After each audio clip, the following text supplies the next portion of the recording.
Olá, jovens, tudo bem? Aqui é o professor Estevão. Vamos falar um pouco sobre a desertificação no planeta e no Brasil. Desertificação é o fenômeno que corresponde à transformação de uma área num deserto. Segundo a Convenção das Nações Unidas de Combate à Desertificação, a desertificação é a degradação da terra nas regiões áridas, semiáridas e subúmidas secas, resultante de vários fatores, entre eles as variações climáticas e as atividades humanas. Considera as áreas suscetíveis aquelas que têm índice de aridez entre 0,05 a 0,65. A ONU adotou o dia 17 de junho como Dia Mundial de Combate à Desertificação. O processo de desertificação, ou seja, o termo desertificação, tem sido muito utilizado para a perda da capacidade produtiva dos ecossistemas, causada pela atividade humana.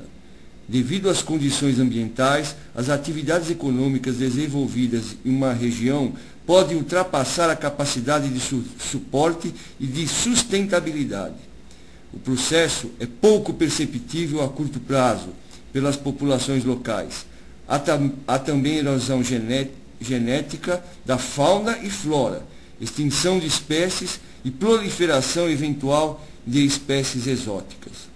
O que acontece é um processo em que o solo de determinados lugares começa a ficar cada vez mais estéril. Isso quer dizer que a terra perde seus nutrientes e a capacidade de fazer nascer qualquer tipo de vegetação, seja florestas naturais ou plantações feitas pelo ser humano. Sem vegetação, as chuvas vão rareando, o solo vai ficando árido e sem vida, e a sobrevivência fica muito mais difícil. Os moradores, agricultores e pecuaristas geralmente abandonam essas terras e vão procurar outro lugar para viver. No caso de desertos arenosos, origina-se a partir do empobrecimento do solo e, consequentemente, morte da vegetação, sendo substituída por terreno arenoso. No caso dos desertos polares, a causa evidente é a temperatura extremamente baixa daquelas regiões. Nas regiões semiáridas e semiúmidas secas, a ação humana intensifica os processos de desertificação. As atividades agropecuárias insustentáveis são responsáveis pelos principais processos, como a salinização dos solos por irrigação, sobrepastoreio e o esgotamento do solo pela utilização intensiva e insustentável dos recursos hídricos por procedimentos intensivos e não adaptados às condições ambientais, além do manejo inadequado na agropecuária. O crescimento demográfico e, consequentemente, demanda por energia e recursos naturais também exerce pressão pela utilização intensiva do solo e dos recursos hídricos. As consequências desse processo geram grandes problemas econômicos e culturais. Em primeiro lugar, reduz a oferta de alimentos. Além disto, há o custo de recuperação da área degradada. Do ponto de vista ambiental, a perda de espécies nativas é uma consequência funesta. Do ponto de vista ambiental, a perda é irreparável. Finalmente, os problemas sociais, a migração das populações para os centros urbanos, a pobreza, o desemprego e a violência. Isto gera um desequilíbrio entre as diversas regiões mundiais, uma vez que as áreas suscetíveis à desertificação encontram-se em regiões pobres, onde há uma desigualdade social a ser vencida. A desertificação no mundo. O risco de desertificação atinge 33% da superfície terrestre, envolvendo uma população de 2,6 bilhões de pessoas. Na África, são 200 milhões de pessoas atingidas pelo processo na região subsaariana, um dos maiores desertos que nós temos na África. A degradação nos vários países subsaarianos varia de 20% a 50% do território. Na Ásia e na América Latina, são 357 milhões de hectares afetados, A cada ano, perde-se 2,7 bilhões de toneladas de solo. As adaptações a estas mudanças provocam mais pressões sobre o uso do solo, aumentando sua degradação pelo manejo inadequado. Em agosto de 2010, a ONU lançou a Década da ONU sobre Desertos e de combate à desertificação, a fim de fortalecer o combate ao processo e conscientizar sobre a questão. No Brasil, as áreas suscetíveis à desertificação são as regiões de clima semiárido ou subúmido seco, concentrados no Nordeste brasileiro e no norte de Minas Gerais. Situam-se nesta região suscetível em 1.201 municípios, numa área de 1.130.790 quilômetros quadrados. 62% de clima semiárido, 37,2% de clima subúmido seco. São 4 os núcleos de desertificação intensa que abrange uma área de 18.743 quilômetros quadrados. Nós temos Piauí, Ceará, Rio Grande do Norte, Pernambuco.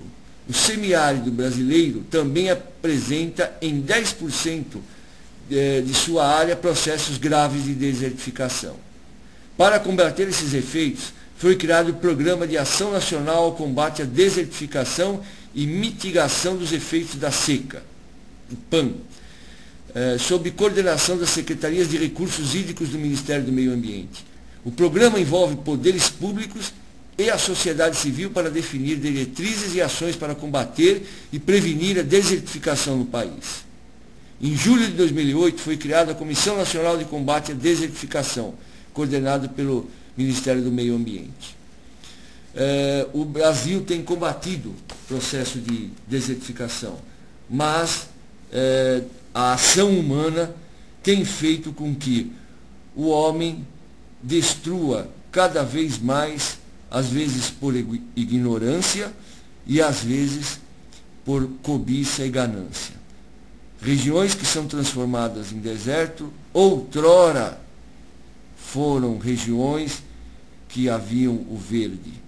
No Brasil, o processo começa no Brasil colonial, onde os portugueses começaram a degradação da região do Nordeste, retirando pelo extrativismo do pau-brasil, desertificando toda aquela região, depois, posteriormente, com o plantio da cana-de-açúcar, que terminou com o solo nordestino, empobrecendo esse solo, retirando os nutrientes. Quer dizer, não pensaram num manejo ou num processo sustentável. Hoje, os agricultores verificaram que as perdas são tão grandes e eles têm uma preocupação constante, né? Muitos ainda pela ignorância, sem o conhecimento, acabam por deixar esse processo de lado e as consequências são graves. Os grandes desertos do mundo, como o deserto do Saara, localizado no norte da África, né? O deserto do Atacama, na região da América do Sul, no Chile, são desertos que sofrem um processo contínuo, tanto o deserto do Saara como o Atacama cresce ano a ano. No Brasil nós temos o grande problema da seca no Nordeste, que contribui também para o processo de desertificação, levando a uma consequência de empobrecimento do solo, escassez de água e um processo de degradação econômica, né? Porque torna-se impossível sobreviver numa região onde há uma escassez de verde e principalmente de água. Esse processo de desertificação concentra-se no Brasil, na região Nordeste, mas ele é espalhado em vários locais, inclusive São Paulo também tem algumas regiões, é lógico que muito pequena, mas que passam por um processo de degradação do meio ambiente através da intervenção humana, o que leva a erosões e perdas de terra e plantio. Isso tudo foi muito retratado no livro Vidas Secas e no filme também Vidas Secas. O livro é de Graciliano Ramos. Eu indico para que vocês possam fazer uma leitura e conhecer os problemas que a seca produz no Nordeste brasileiro. Nós vemos aqui um mapa da região do Brasil, onde nós temos os maiores processos de seca, né, demarcando onde nós temos a região de mata, as regiões mais secas do nosso país. A consequência é essa, gente. É um solo sem água, ele vai se pedrificando, seca de uma forma que isso aí acaba virando pedra, né? E aí não consegue nascer mais nada. Mesmo que você venha jogar água aí, esse processo vai demorar muito tempo. E a matemática está presente sempre e em todas as situações, em todos os lugares onde nós temos a ciência integrada ao meio ambiente e ao mundo em que nós vivemos. Obrigado a todos. Espero ter aproveitado esse debate, essa palestra. Muito obrigado a todos.